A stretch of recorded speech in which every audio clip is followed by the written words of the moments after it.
Hello, everybody, and welcome back to the Podcast Boys. I am one of your co-hosts, Connor Nielsen, and joining me, as always, is the Comics Kid 2099. How are you doing, Comics Kid? I'm doing very great, Connor. How about yourself? Doing pretty solid. Today we're going to be counting down, both Comics Kid and I will be going through our top 10 favorite characters in Twin Peaks. Since we are all done talking about the show, we are all done talking about the fantastic movie, well, at least I think it's fantastic, we're now going to go through and talk about our favorite characters. And this show has a wide net of characters to talk about. So I might have even forgotten some, Comics Kid might have forgotten somebody, and, one of us might go, oh no, but maybe we have different tastes in characters. I think we have different tastes for sure. So we're just going to go through, and I have an honorable mention. I know you have one, a couple, so why don't you go ahead and get us started on our honorable mention? So what I did, I don't know how you went about making your list. I just started writing down characters that I liked. And I got about 11 or so, and then I remembered a few more, and then I started separating them into characters that I really felt like deserved to be in the top 10, and then my honorable mentions are characters that I enjoyed immensely, but I didn't think that they had enough of a presence in the show to deserve to be in the top 10. They just didn't do enough overall, or they were there briefly and then they vanished. Some of these characters I really like. At least one of these characters I'm almost positive is going to be in your top 10, but they're characters who I liked, but I just didn't think that they did enough overall to warrant being in the actual top 10. So I had Gordon Cole, Hawk, the Dancing Man, and Pete. Now, Pete and Hawk were present throughout the entire show, but I didn't feel like they had enough to do in the show. Hawk, much as we both loved him, I felt like he was kind of just second banana to Harry and Dale. And so I didn't feel like he needed to be in the actual top 10. And then Pete, I really loved him throughout the show, but our single complaint about Pete throughout the entire series was that he didn't have enough to do. And so that's why they didn't make the list. And then Gordon Cole and the Dancing Man were just kind of minor characters who showed up a few times throughout the series. The Dancing Man was really cool, interesting, and weird, but I didn't think that he was there enough or had enough of a character to warrant being in the top 10. So those were my honorable mentions. I like these characters. I just didn't think that they measured up to some of the other characters that I had. Well, I think it's strange that you put in the Dancing Man. He's only in one scene of Fire Walk with Me, so I think it's pretty interesting that he made that much of an impression on you. Yeah, well, he's in Firewalk with Me, and then he's in a few episodes of the series. I know you're talking about the Man from Another Place, but there's a character just listed as Dancing Man, or I think it's Jumping Man, actually. Oh, okay. Now the joke isn't funny anymore because I messed up the name of the character. I didn't get the joke, so it's funny to me now. You were talking about the guy with the papier-mâché nose? Yeah, and he was just dancing around. Okay, I was talking about the Man from Another Place. I've always just kind of thought of him as the Little Man or the Dancing Man. Yeah, that's who I'm talking about. All right. Good call. You mentioned a couple of people in your honorable mentions that at least one person that I had completely forgotten about. Now they're in my honorable mentions, and it reminded me of another character who I'd completely forgotten about. Now I added that character into the top 10. Okay. Adding even more characters to my honorable mentions. My first honorable mention is going to be Gordon Cole. I really like him a lot. David Lynch's performance, it could have so easily come off as a director having an ego. I'm gonna be the director of the FBI. I'm gonna be the one in charge. But David Lynch is such a non-pretentious person, and he has such a sense of humor about himself that I loved seeing him in the role and him being goofy, because he's a really goofy guy, and I like watching him have an appearance in this show that was more than just a cameo. The one you had mentioned was Pete. I was surprised I didn't think of him, but you're right. Pete is a great character. The other two honorable mentions that I have, I actually initially did have in my top 10, then I just remembered other characters. That being Big Ed Hurley. We often complain about, some of these characters just being like, Harry. I like Harry, but he's not in my honorable mentions. He's not in my top 10. He is just a little too simple, but Big Ed he was simple, but he had a little bit more personality to him. And I think Everett McGill's very homely, not homely, homesy, warm performance added a lot of dimension to his character. And I was reading an article about the best and worst characters on the show that I ultimately disagreed with, but the writer had brought up a couple things about Norma and Ed that I definitely did agree with. This show just gets so weird, and a lot of characters are very eccentric, that having a sense of normal is really satisfying, and Ed and Norma really brought the normal into a very bizarre cast of characters. And yeah, when you have such a weird, eccentric show like this, you need a few characters who are just normal, plain people. And I think that Harry, Ed, and Pete, and Norma, like you said, I think they are normal people who exist in this very unusual world, and they are our entry into this show in a way that other characters are not. Dale Cooper's our protagonist, but he's not necessarily our entry. These characters are just like us. They're normal, they're simple, and they see the world of Twin Peaks as we see the world. And I think you're right. That is necessary in a show like this. And my final honorable mention is the complete opposite of Big Ed Hurley, and that is Dr. Lawrence Jacoby. I love this goof. Oh, I forgot him. Yeah, he's good. He's great. I remember when we first started talking about the show, you had mentioned that you didn't really like him, or at least you don't remember liking him. And I think the more we talked about it, or the more we watch it and you'll be watching it, you got a soft spot for him. Yeah. I really like him. I think Russ Tamblin's performance is awesome. I think he fully commits to just how goofy this character is, but he's also a person. And I think that's a really neat balance that he struck. And, oh yeah, one more, sorry, I keep rambling this on, but one more honorable mention has to be Hank. I really liked Hank. His character, I think, ultimately didn't have a very satisfying conclusion to his story, but in the first season in particular, he was a blast. Mm-hmm. Yeah. So why don't you get the ball rolling? What was that? I was going to talk about Dr. Jacoby real quick. I don't want to belabor this too much, but I think I didn't like Dr. Jacoby at first because he was just a little too weird. Like he's meeting Dale Cooper and he's laughing about how Laura was seeing him, and it was just very strange. The more we got to know him, the more I got to enjoy him. He's just a weird goofball doctor, and he became more of a person, like you said. So yes, at first, I did not like him very much. I was a little put off by his oddness, but I did come to enjoy him much more as the series progressed. So why don't you get us the ball rolling? What is your number 10? So I mentioned this before we started recording, but I did not put this in order of least favorite in the top 10 to most favorite. I put this in order of least important overall to most important overall, or at least how I viewed them in terms of importance, because lists are very difficult for me. Once I put something in a list, I feel like that's kind of finalizes it, and I look at things and then I might feel differently about them a year later, and so it's very difficult for me to put something in a list in terms of best to worst or worst to best, or least good to best good, like in terms of a top 10 list. But so these characters, some of them that show up later in the list, I may like them less than some of the characters who I mentioned first. But that's how I put my list together. I don't know about you, but my number 10 is the Log Lady. All right. She was very close to being an honorable mention. I could have very easily switched her out with Pete. She shows up every now and then. She's a lot like Dr. Jacoby in that when you first watch the first episode, you're thinking, okay, she's just this weird woman, and she's going to be the butt of a whole bunch of jokes throughout the series. Every time we see her, Dale Cooper and Harry are going to be not really making fun of her, but they're going to be kind of like snickering, like, oh, here she comes, be quiet. And then she becomes so much more important throughout the series. And the only reason she's not higher up on the list is because she only sporadically shows up, and when she does, she's basically there to deliver some information, and then she goes her way. But her performance was really good. I really like her role in this series overall. She's not as useless as some of the other mystical type characters like the bellhop that you love so very much and I expect to see on your list. She's not like those guys.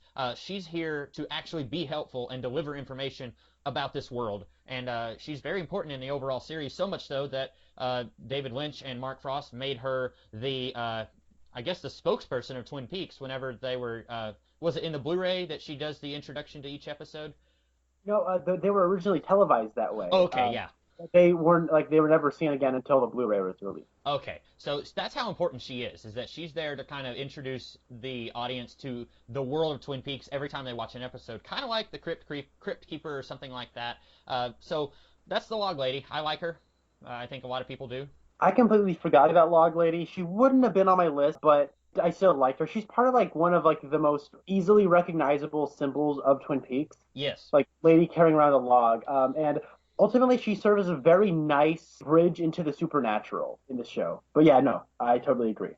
So you're number 10. I will ultimately say that my top 10 is more like a traditional top 10. These are my favorite characters ranked. Mm-hmm. This is a pretty tough call for a lot of them. And since yours is all sorted out by relevance, I certainly expect to see James and Donna somewhere on there.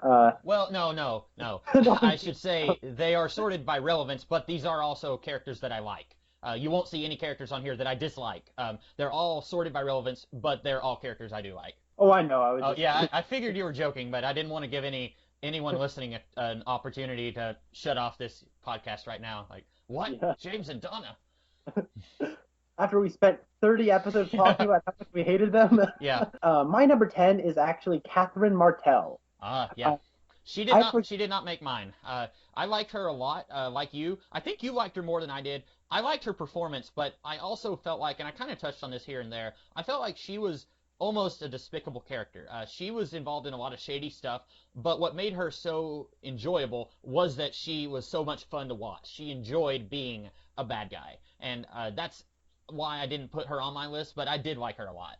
what separates Catherine from someone like Blackie, Hmm. who's another villainous older woman, is that it was all in Piper Laurie's performance, Yeah. and her relationship with Pete, and how Pete is such an innocent, likable guy, and she's just such a naturally devious person that that duality in her was entertaining and interesting all at once. Again, I can't praise Piper Laurie enough. I'm a little heartbroken she's not going to be in the revival. Hmm. Not by, and apparently not by any will from her. Like apparently she was shocked that she wasn't asked to come back. Yeah, that's unusual because they're bringing back Richard Bamer and they're not bringing back Catherine Martell. Like these two were about equally important in the show, and they kind of had this give and take, push and pull relationship. It's weird to bring him back and not bring her back. It is, and I think that in a show that has a lot of bad characters, Catherine was one of the better ones because while a lot of bad characters were bad for the sake of being bad, and we did get some insight into some of them, but Catherine was bad for the sake of being bad, and she loved being bad. That I just couldn't keep my eyes off of her. I loved every single scene that she was in, and yeah, she was great. What's your number 9? My number 9 is Albert Rosenfeld. The only reason he's not higher on this list is because he's only in a few episodes. And I think you and I both lament that he's not in more of this series because when he first starts off, he's a jerk, but that's by design. And you almost immediately, you're like, heck yeah, I can get behind this guy. Like, he comes to town, he's no nonsense. He is in stark contrast to every other character in the series. Before he gets there, I don't think there was a single character in the show who wasn't mourning Laura Palmer's death. And then he comes in and he says, okay, I don't care about any of that. I'm here to solve a murder, and then I want to get out of this town. He's no nonsense, but he's not a one-dimensional suit. There's that really fantastic scene he has with Harry where he says, I number myself among Gandhi, and he names a few other people, and he talks about how ultimately he's a pacifist, but at the same time, he fights for the good cause. And I really love Al. And I've said, I think in every single episode of this podcast, they should have done an FBI series. Albert would have been the Sawyer or the Wolverine of this show, and it would have been amazing. And it would have gone for 55 seasons. We'd still be watching it today. Yep. You know what's funny is Miguel Ferrer, who plays Albert, he and Ray Wise, who plays Leland Palmer, they were in RoboCop together. I haven't seen Yeah. RoboCop, so I didn't know that. I haven't either. I just noticed that they were both in it. My number 9 is following up on the villainous people, Ben Horn. I love Ben. Even when they did that stupid thing with him in mid-season 2 where he went crazy and was in the Civil War, I still think Richard Bamer's committed performance always kept me guessing. Even when he decides to be a good guy, I was always, second guessing him. And at the end, when he ultimately apologizing for trying to be a good person, it was just a great coda for that character, and I really liked it. He's so devious and evil, and Richard Bamer is chewing the scenery. He should have played Norman Osborn, and even like his whole subplot in the first season is maybe the weakest part of that first season, which is the sawmill subplot. I still think he was the light at the end of that tunnel, even when Catherine really didn't have anything to do in that subplot. Ben Horn always did, so he goes to number 9. Yeah, he's another one that unfortunately is not on my list. There were just so many other characters that like I said, I put up 10 characters on this list, and he just didn't make the cut. Other characters made it on this list before he did, and some of them, I'm a little surprised looking at my list now that Ben Horn didn't replace them on the list, but I'm not going to change it now. But Ben Horn, I loved. Even like you, I loved him throughout most of the series. It wasn't his fault that him going insane was part of the show. That was the people making the show just trying to pad out season 2. And I think he gave it his all, tried to make it as bearable as he could make it. And shall we not forget the him eating sandwiches in the beginning of the third episode was amazing, and I also loved him watching those old home videos. What's your Yeah. number 8? My number 8, this is a weird one. In fact, I would even say, looking at it, I'm surprised that I have him as high up on the list as I do. I would have put Al Rosenfield ahead of this guy, but I have Dr. Hayward. Wow. Yeah, I don't know what I was thinking when I put him on here. I think it's just that he's no nonsense. He comes in and he gets the job done, but he's not like Al. He's not a jerk about it. He's the kind of guy that you want to go bowling with this guy, or you want to go fishing with him, kind of like Pete or Harry. He's a likable guy, but at the same time, he's got that gruff, I don't want to say mean attitude, but gruff, let's get down to business kind of attitude. He stands in stark contrast to every single member of his family, in that I actually find him enjoyable. I wouldn't say that I wish he had more to do in the series. Pete, we were always talking about how he needed more to do. I never found myself saying that about Dr. Hayward, because when he was there, he was serving a purpose. And if he was doing more, that would have meant more characters are dying or more characters are getting shot or something like that. And I didn't necessarily think that we needed more of that. But every time, like when Dale Cooper is running around just after getting a bullet removed from him, and Dr. Hayward is yelling at him saying, "You don't need to be walking around," or he's yelling at Andy and Dick Tremaine because they think that little Nicky is Satan. He's always so enjoyable whenever he's being the grumpy doctor of this town. And I enjoyed him quite a bit. Maybe he didn't need to be on the list. I probably could have replaced him with Ben Horn, but I enjoyed him a lot. Well, I'm glad you put him on the list because he's not on my list either, and I made the decision to not do that. But I like that you put him on there and he's not afraid to come to blows either. He punches Albert in the first time they meet each other, and he punches Ben Horn in the final episode. Like, Yeah, he doesn't fool around. he's not someone you would expect to get physical. That's what's so great about whenever he does. I mean, he, like you said, it's like the second or third episode of season 1 where he gets in a fight with Albert. And then in the series finale, you're not expecting him to bang Ben Horn's head into the fireplace because it's been so long since he got in a physical fight. But yeah, he's the kind of guy who is willing to fight whenever he thinks that it's necessary. And I think that's an interesting dynamic of his character. Yeah. So that was your number 8? Yes. All right, my number 8 is Albert Rosenfield. Yay! I love Albert so much. I think it's just one of those things where when pretty much 90% of the lines Albert says are funny and they actually make me laugh audibly, there's something to be said about that. And when you ultimately pull back the layers on his character, how he's a pacifist and he's, his ultimate goal is peace, but he's kind of a jerk. Again, it's that duality in his character and Miguel Ferrer's performance. It's all so magnificent, and I love the character of Albert Rosenfield. And I'm so glad he's coming back for the revival. Oh, yes. That's going to be probably, I'm calling it now, that's going to be the highlight of the series. Unless one of the new actors showing up is going to blow us away, he's going to be probably our favorite part of the revival. I'm guessing. What's your number 7?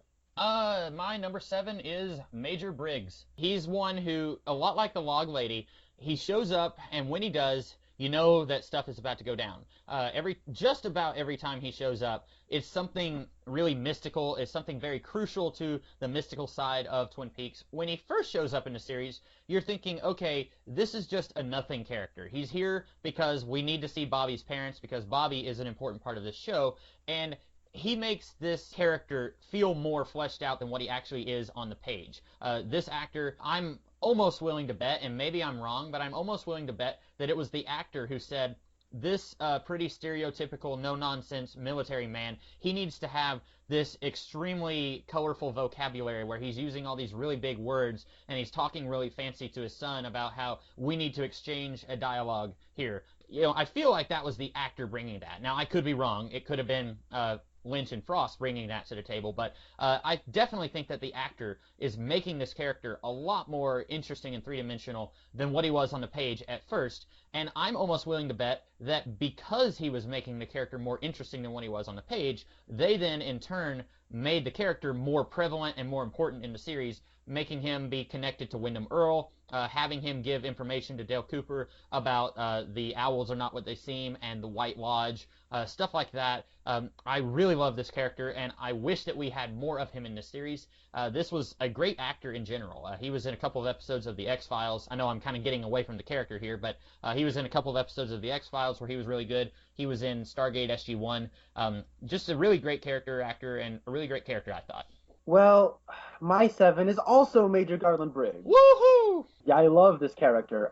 What's great about him, and you know what? I'm going to give a little bit more. I think it's a combination of the actor bringing so much to this role and Lynch and Frost's subtle inclusion of him, because the stuff with his work and the stuff with Wyndham Earl is all seeded earlier on in the series than you might think. I think this was always the intention, because I remember when Cooper calls in all those people into the roadhouse and then Major Briggs shows up, I was a little confused by that. And then when he would just show up with the owls are not what they seem, and the way he started to get included in season 2, I was like put off. I'm like, well, what's this nothing character got to do with anything? And it turned out to be a lot more than that. And so his importance to the story is understated, but very crucial, much like the performance.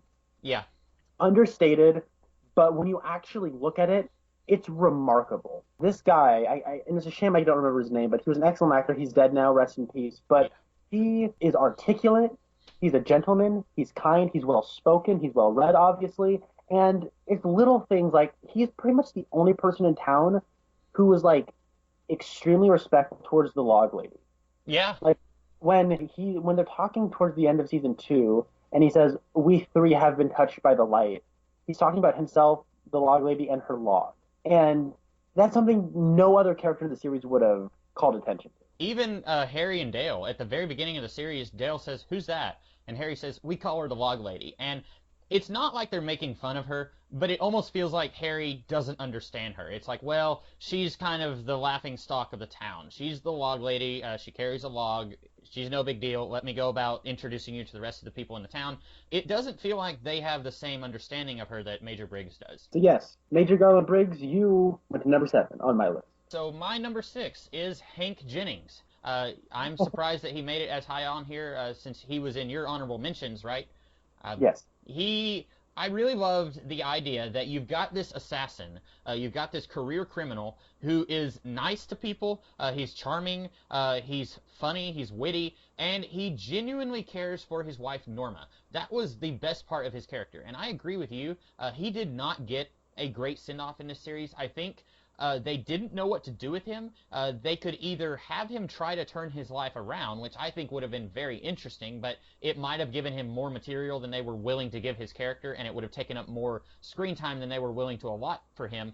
But they could have had him try to turn his life around after he gets out of prison, or have him do what he did, where he continues his criminality, and then he eventually drifts away from Norma, which is not what he wants. But my favorite scene with Hank was when he brings the supper to Sarah at Leland Palmer's wake. He's not being a jerk. He's not got any ulterior motives. He's just being a nice guy. And he happens to be a criminal. Yes, he tried to shoot Leo Johnson. Yes, he tried to kill Andrew Packard. But, these are minor things. He's ultimately, I think he's a nice guy. And I was kind of disappointed to see him end up in jail once again. I would have liked to have seen more of his backstory with Harry, because he was, once upon a time, one of the Bookhouse Boys. I think that would have been fantastic to explore. But, yeah, I liked him quite a bit. He's like a working class criminal. Mm-hmm. It's almost like if he had a gimmick, he'd be a member of the Rogues. Yeah. Yeah, I could see that. My number 6 is Leland Palmer. Okay. Played by Ray Wise. This is such a great character, and it's a shame that it's both. Okay, it's not really a shame, but I wanted more of him. The more the series went on, and the closer we got to the revelations about him being the killer, he got more to do, and we saw more into his character. But Ray Wise was seeding all of this throughout the entire show. And it is a fantastic performance, and his performance in Fire Walk with Me rivaled Cheryl Lee's for best performance in that movie. That is a movie that has 2 incredible performances that I'm sad nobody remembers. And Ray Wise is an actor. He's a fantastic actor that I wish had a more beloved career by more people. I'm sure that when he dies, unfortunately, people will really start to see and we'll finally start to appreciate him on a bigger scale. But right now, he was such a great part of the show, and one of the maybe like the top three best performances in the show. Mm-hmm. Character in and of himself is very interesting, and this is like physically, you have to do things that might embarrass yourself as an actor. You have to just start dancing while you're crying. You have to start forcing yourself to cry at every situation. You have to put on wacky face when you're running through the woods with like these two girls. Like, but he was able to make me feel sad, feel pity, feel scared, feel angry at. Like, he made me feel all these things towards his character that no other actor in the show made me feel about another character. Yeah, I agree with everything you said. Well said. Unfortunately, he's not on my list. He should be. I didn't think about him at all when I was putting my list together, and especially looking at my next choice, I feel like he should be on this list instead of my next choice, but I'm going to go ahead and go with my next choice, but I do agree with everything you said. I think maybe he didn't show up in my mind when I was thinking of this because he's not present in the last half of Season 2, and that's all much more present in my mind because we just talked about Season 2 a few weeks ago, and so all of that is more in my mind right now than the first half of the series, where he's a much more bigger part of the show. And then don't feel bad about that. He was literally the last person I added. Okay, yeah. As we started this call, I was like, oh yeah, Leland Palmer. Hold on, let me make a few changes here. Uh-huh. Yeah, he's great. Everything you said is correct. My number 5, and like I said, I probably should have replaced this one with Leland, but I'm not going to. My number 5 is Ed Hurley. Like you said, Ed is just a simple guy, just like Doc Hayward and Pete and Harry. I want to take this guy on a hunting trip. I just want to hang out with him in a cabin. I want to watch him whittle a stick. I want to see him just do outdoorsy stuff. I like this guy. He's simple. He doesn't have any demons in his closet, or skeletons in his closet for that matter. He doesn't have anything in his closet except for plaid and chainsaw chaps or whatever. He's a really enjoyable guy. He's got 2 women on his arms. He can't decide. Well, he can decide, but it's difficult for him to actually make the move on who he's going to be with. He's doing the best he can raising that no good nephew of his. He's really just a lovable big doofus, I think is how Nadine would probably describe him. Like, he's there. I don't want to say he's clumsy, but he's just kind of a big guy that you just want to give him a big bear hug. I like him. And what's great about Hank is that he doesn't want to leave Nadine because he genuinely cares about her emotions. Yes, yeah. He doesn't want her feelings, and that's really cool. Yeah, and sometimes when you see a love triangle in a movie, especially like a romantic comedy, usually one corner of the love triangle is going to be a really despicable person, and you get a sense of catharsis whenever that person gets left behind by one of the other corners of the love triangle as they find their true love. And that's not what happens in Twin Peaks.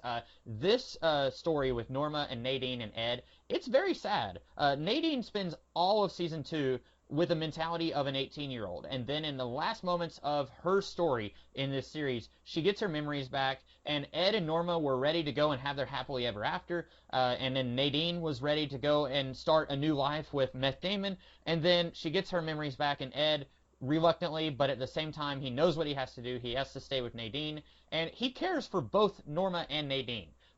In different ways. He's almost like a father figure to Nadine, even when she has her mental faculties about her, but he cares for both of them, and so that makes this love triangle much more complex than what it potentially could have been. I agree. So what's your number 5? Number 5 is Bobby Briggs. Okay. This is one of those characters where we started off where Dana Ashwick's performance really captured my attention. It was one of those things where I wasn't sure if he was giving a great performance, but that didn't matter because he was perfect for this role. But then as the series went on, I realized, no, he's giving a good performance. And I think of all the young actors, he gave the best sans Shirley. His performance was excellent. I genuinely cared about him, and you knew that he was just somebody who was lost in the world and used his rebellion as a way to deflect any sort of responsibility. And I sympathized for him, and I know that if you said that you felt sorry for him or you sympathized for him, he would take that as somewhat of an insult because he doesn't want your sympathy, he wants your respect. Mm-hmm. But he hasn't been living this sort of life that commands respect. And he has a father who is maybe the most respected person in the entire town. And that was a really interesting father-son dynamic. And that scene between him and his father in the double R in the very first episode of season two was easily the best scene of that episode, and maybe in the best scenes of season two. Period. I loved that scene, and from that point on, the character got more layers. Dana Ashbrook brought more to say, hey, look, I got these layers, and yeah, I really liked Bobby, and the more the series went on, the more I liked him. Well, my number 4 is Bobby Briggs. So Huh. let's just segue right into what I think of this character. I agree. He is probably the best young actor in this series because Cheryl Lee, she doesn't get as much to do in the series as she does in Fire Walk with Me. I think she's the best part of Fire Walk with Me. I think he's the best young actor in this series because she gets to play Maddie, who is not on my list. She's another. Maddie and Jerry Horn are my honorable mentions also. I forgot to mention either of them. I love Maddie. Unfortunately, she's not on my list. Back to Bobby. So I agree with you. Bobby is fantastic. He starts off as this punk kid, and you know you don't like him because he is antagonistic towards James and Donna.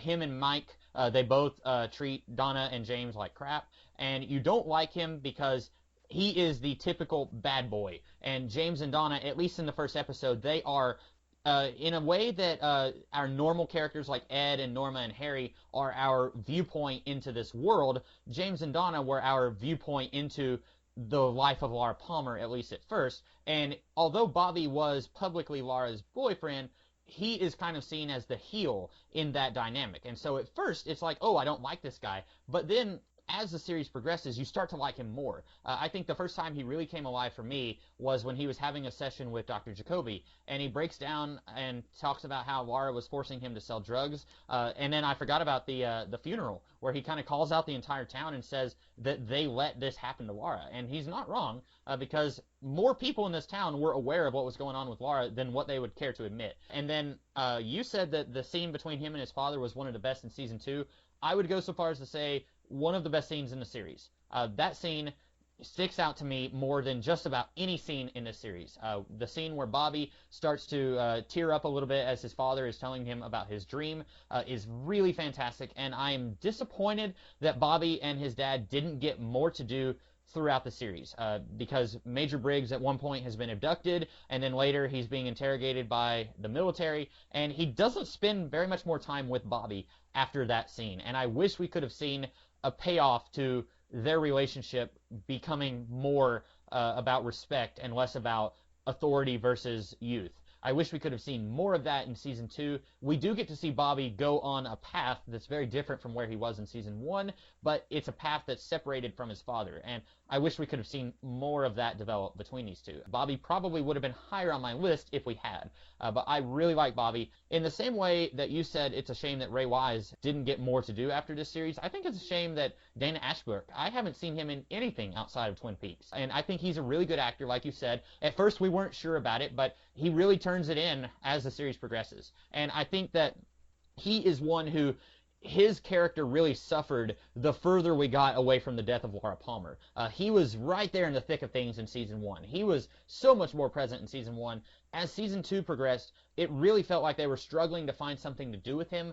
They try to make him be Ben Horn's sidekick, but even that doesn't really stick. By the end of the series, he's not really that anymore. He's just kind of there because he was there at the beginning. But I like Bobby a lot. I feel like the series kind of failed him, but that wasn't his fault. I think that he was still a high point in the series. That's good. And that moment you talk about in that Dr. Jacoby scene, that I completely forgot about that scene, but I think that was the moment that made me realize there was more to this kid performance than I was initially letting on. But you're right. In that scene in at the funeral was also great. And it's kind of funny that the two characters that we were both like, oh, what do you know? I had the same pick as well, was both Bobby and his dad. That's kind of funny. Like father, like son. Yeah. My number 4, and this might seem a little low, and maybe I should have put it higher, but I don't care. Laura Palmer. Okay. I can see why you don't have her as high, because like the comedian in The Watchmen, and I've made this comparison a few times, she's dead before the series begins. So the only way that she impacts the series is through her death. But a lot of the actions that she took before she died, they don't have an impact on the series. We get to see how her death impacts other people, and then we get to see that she is an important part of this town. But and I'm sorry, I'm trampling all over your number 4, but I can see why she's not as high on your list. If we were talking about Fire Walk with Me, I could see how she's more of a presence in the series, though. Well, I kind of took this list as all of Twin Peaks, not just the show, but also the movie. Okay, yeah. So maybe that's why I feel like it's a little too low. This character, I think ultimately, like Fire Walk with Me was the missing piece because we talked about in that review about how Laura Palmer was the focus, the central idea of Twin Peaks, and we got so far away from that. So it only felt that's why I felt like that movie was such a nice return to form, at least for this as a franchise, because it returned to the heart of what Twin Peaks was. But more than that, I feel like it was the missing piece of this story. We got all of these people's thoughts and opinions and what they saw in Laura Palmer. But in this movie, we saw Laura Palmer as she saw herself and as she saw this world that she lived in.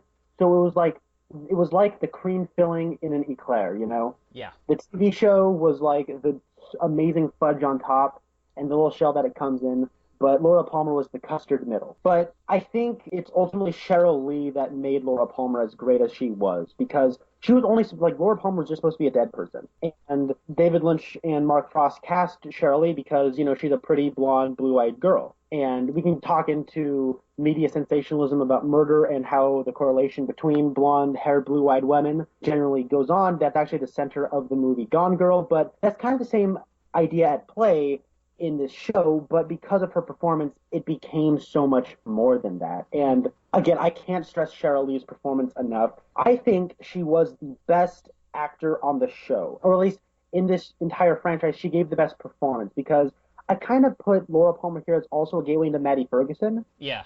Also played by Cheryl Lee. This is my way of putting Maddie on this list because, again, Maddie is there in service indirectly in service of the character of Laura Palmer. She fills out the other side of Laura Palmer because in the show we never saw Laura, we only heard things about her. She was this dark, mysterious character. In the actual show, Cheryl Lee plays Maddie, who is there and is affecting the plot some way, and she is the complete opposite. So that's a really interesting idea of a dichotomy of duality again there. So yeah, again, I'm going on too long. Laura Palmer, Cheryl Lee, great stuff.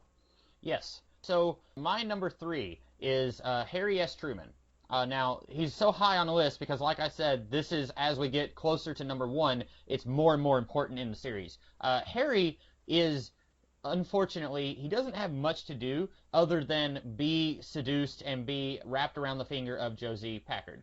But I really like his relationship with Dale Cooper almost immediately. He's willing to turn this over to the FBI, usually in a series where the cops are interacting with the federal government. It's something kind of like in Fire Walk with Me, where the cops in Deer Meadow, they said, oh, some J. Edgar is coming here. We don't want them here. We can handle this ourselves. And that makes sense because a sheriff is an elected position, and if the people of the town find out that he can't handle his job and he needs the help of the FBI, then he might lose his job. So that makes sense, but at the same time, you see that all the time in fiction whenever you've got cops interacting with the FBI. I really love that immediately these two guys hit it off. Dale comes in and says, now, I just want you to know I'm in charge. And Harry says, that's A-okay with me. And then by the end of the episode, he says, here's some donuts, and I can recommend that you stay at the Great Northern. There's no animosity. And then once in a blue moon, we get to see Harry step up and say, listen, I'm sick and tired of Tibet. I'm sick and tired of magic and all this weird mumbo giants taking rings. I just want to arrest somebody with some good old-fashioned police work. I really like that he's able to do that, even if he's wrong, because Dale Cooper is right in his assumption that Ben Horne is not the culprit. But Harry is like, you know what? I just want to do some police work. I want things to get back to normal. But ultimately, Harry is a normal guy who lives in a very not normal world. And that's very interesting to see. I wish that we could have gotten more of him other than being the object of Josie Packard's whatever she was doing. But I like Harry. I thought that he's not the same kind of woodsy, outdoorsy, simple guy like Ed and Pete. I wouldn't necessarily want to go hunting with Harry or fishing with Harry because I'm not sure if he would actually like me very much. Like, I kind of get the feeling sometimes that Harry has this air about him where, like, he doesn't like people. Like, he doesn't get along with Bobby very well. And obviously, I mean, Bobby is kind of a punk kid. He doesn't get along with Albert. He gets along with Coop, but sometimes I get the feeling that he's almost feels like he's better than other people. Like, whenever Andy cries, it's like, oh, Andy, again, are you crying? So he's not the same kind of likable, simple guy that some of the others are on this list, but I still like him. I still think that he is a much-needed ingredient in this small-town drama. And he wasn't on my honorable mentions. He wasn't in my top 10, but I do like him as a character. I think Michael Onkeen is a does a good job with that role. And what's great is he not only goes, "All right, you're calling the shots, Coop," but he also says, "How can I help?" Yeah. Like that's a line right there that they didn't need, but it adds dimension. My number three is the myth, the legend. Ladies and gentlemen, we had a whole segment dedicated to him every week he was in the show. It is Hawk! Woohoo! I I love knew he was going to be on your list. I'm um, surprised he's not number 2, actually. Well, this is where I kind of have to draw the line. Like it's a little absurd that he's above Laura. It's a little absurd that he's above Bobby and Leland Palmer. But honestly, I love this guy so much, and it was ultimately all in what they had to have this character do because he doesn't have a lot of lines like at all. No. Like most episodes, he's just in the background doing something, but him just doing something built that character and kind of fleshed out this world in a way that was only in the blocking. Like him just giving that one guy a high five. I don't know who that guy was, but it made me feel like this world was bigger than it was. And while we laugh at that, it is kind of funny just because I think this character's awesome. That does build the world. It's like Yeah. in John Wick, where like Ian McShane shows up to crack a cup, the same thing. But then we also have him throwing the tomahawk to save Coop and Harry and One Eye Jax. Was that a Deus Ex Machina? Yeah. Do I care? No, because it was Hawk. This guy's so awesome, and he's a man of many skills. I think I saw somebody describe him as a one-man police department. That's the best way to put it. Yeah. I'm sure he could have solved the mystery of Laura Palmer with his pinky, but you know what? He's a member of a team, and he knew it, and he knew his place. And you know what? God bless you, Hawk. I love you. Yeah. And Plus, like I, he go writes poetry, and I need him to and I need to go to his massage parlor because I know he has one. Right. He's also got a Love Guru business on the side, we determined. Yeah, if you like this actor, he was also in one episode of The X-Files called Shapes. It was an okay episode. You know me, I don't really like The X-Files that much, but he played a cop in that episode, kind of going along with what I was talking about with hostility between the FBI and the local police. He kind of didn't like Mulder and Scully coming in on his turf, but he did a really good job in that episode, playing kind of a different kind of character than Hawk, a little less zen than Hawk is, and he was also a minor character in the sci-fi teen angst drama Roswell, also a cop. So if you like this actor, those are some things you should check out. But yeah, I like Hawk quite a bit. Unfortunately, though, he didn't make my list. Um, Also, Michael Horst is back for the revival, and his voice could cure cancer. Yes, I am excited to see him, and I hope that they give him more to do.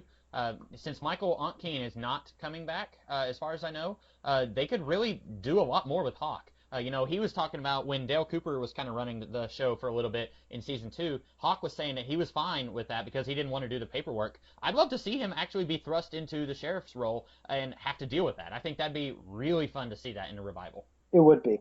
What's your number two? Audrey Horne. She is probably my favorite of the young characters. I like Bobby. Bobby was the best actor out of these young characters, but she has a kick butt attitude. When she first shows up in the first episode, it's like, this girl's weird. What's she doing? Like, whenever they're calling roll and they say Audrey Horne, and she does that little bunny ears thing with her fingers and says here, like, it's like, what is she doing? This girl is really strange. But then she immediately shows more ineptitude. I don't know if that's a word. She's the opposite of inept. She shows more competence, if you will, in solving the Laura Palmer murder than just about anyone else in this show. You've got people like James and Donna who actually had a vested interest in seeing her brought to justice because they were friends with Laura, and they're doing a worse job of solving this mystery than Audrey is. I really loved how proactive Audrey was. It's a shame that she spent like the first third of season 2 captured and drugged up in One Eye Jax, and then after that, I feel like they wanted to do something different with her character. They were probably getting bored with her hostile relationship with her father, so out of nowhere, she suddenly has an interest in saving her father's company, and she has a better relationship with her dad. That was like a light switch moment where she goes from hating her dad and doesn't care about the company, and in fact, in season 1, she's sabotaging her dad's efforts in places to suddenly trying to help the company and trying to save the family business. I feel like they could have done a better job transitioning to that, but she kills it anyway. Even when it's inconsistent, she does a really good job playing that. And I really like Audrey. She was always one of the high notes of every episode. In the same way that you enjoyed Catherine Martell because she's just enjoying what she's doing, Audrey, I felt like, really enjoyed doing what she did in the show. Well, Audrey Horne was also my number two pick as well. I kind of figured she was. What's great is like you talk about how she demonstrated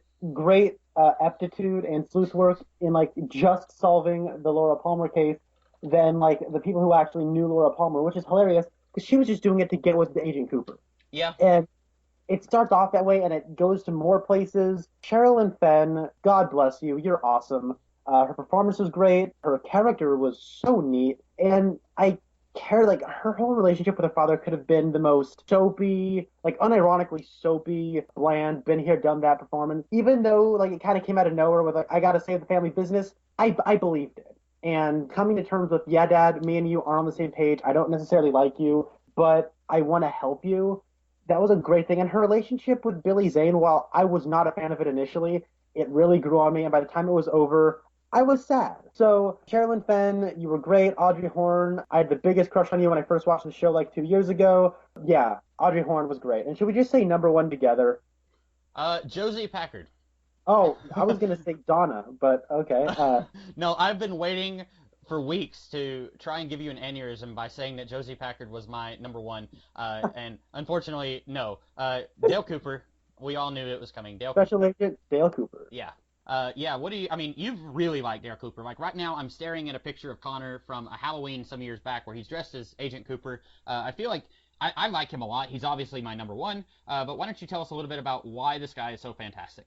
When I first started watching Twin Peaks, it was the clear end of 2013, beginning of 2014, and I hadn't experienced a lot of life, and I just kind of moseyed through, like, I mean, I didn't mosey through I did good in high school, I did fine in middle school and all that other stuff, but I didn't really live life, and I was just kind of in my own little world, and watching Twin Peaks was a pseudo spiritual experience for me. It opened my eyes to the possibilities of combining genres and storytelling and the possibilities of television. And what ultimately opened my eyes to this world more than anything was Kyle MacLachlan as Special Agent Dale Cooper. This is a guy who was open minded, had his own beliefs, but was very much would hear other people out. He loved his job. He loved people. He loved coffee. He loved cherry pie. And his own, this was somebody who wouldn't get scared. He would get visited in the night by demons and have horrifying nightmares. And he would wake up unshaken. And he almost had a peace and understanding about life that I wanted in mine. And when he spoke, he would just say these things and throw out these sayings that were almost like epiphanies for me and almost like shaped my own life philosophy as I know it now. Like when he says, Harry, I'm going to let you in on a secret once a day, every day, give yourself a present. It could be anything from a new shirt at the men's store, a cat nap in your office, or 2 cups of nice hot black coffee. I stopped the episode and sat in thought for a good like 3 minutes before resuming it. It was that profound to me, and it was a small thing, but it meant something to me. And even other things like when the show wasn't very good, and he just turns to Harry and says, "I'm not sure where we're going, Harry, but I have a feeling that it is a place both wonderful and strange." Another one of those moments where I sat down and the look on his face and that smile, it was a sense of peace that I want in my own self. And I know that's not and I know he's not real; he's a fictional character, but Special Agent Dale Cooper is probably my favorite television character of all time, and he is probably up there in amongst my top 10 favorite characters, period, from any medium of all time. Yeah, well said. To piggyback off of that, Grant Morrison once said about Superman that even though he is a fictional, two-dimensional character, Superman has been around longer than any human being alive and will be around long after you and I are both dead. And that makes him more real than you or me. And I think the same can be said for any fictional character, really, but, I mean, not every fictional character necessarily deserves longevity, but I think Dale Cooper, even though he's a fictional character, he speaks to you, and that's what makes him real. And in the same way that he had a very profound way on you, I don't know if it was profound, but I love this character so much because he is what I wish I could be.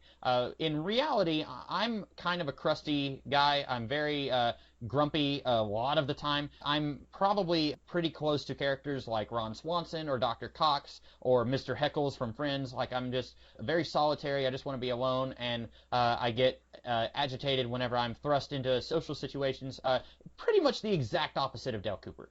Dale Cooper has almost always got a smile on his face. He's happy. He's kind to everybody. He is enthusiastic about doing what he does. He loves doing what he does. He's good at it. But at the same time, he can get down to business, and he knows when it's time to be serious. When he first meets Dr. Jacoby, he says, no, we don't want your help right now, but we may call you back later. He's not being happy and handshaky at that moment. He's down to business. It's like, right now, this situation needs a serious FBI man to say, hang on a second, we don't need you interfering in this investigation. And I really love that he is the opposite of what you would expect a man in black who comes in from the federal government to be. You would expect him to be this very serious, very stoic, no-nonsense kind of character, kind of like, a little bit like Albert, but more like the guy who came from Internal Affairs. I can't remember his name. The one that we said kind of reminded us of Perry White from Man of Steel. That guy. But, yeah, Lawrence Fishburne. He reminds me of what you would not expect a federal agent to be, but he is a very fleshed out character. Even when the series was at its lowest point throughout the last half of season 2, he was still amazing. He was always turning in a great performance, just adding little ticks here and there. Like, you could just say, well, all right, here's this character. He's got a little bit of background in mysticism. He's investigating this murder. He knows things about this serial killer that no one else knows, and he likes this cherry pie. But Kyle MacLachlan, he takes it in such a place where he doesn't just like this cherry pie.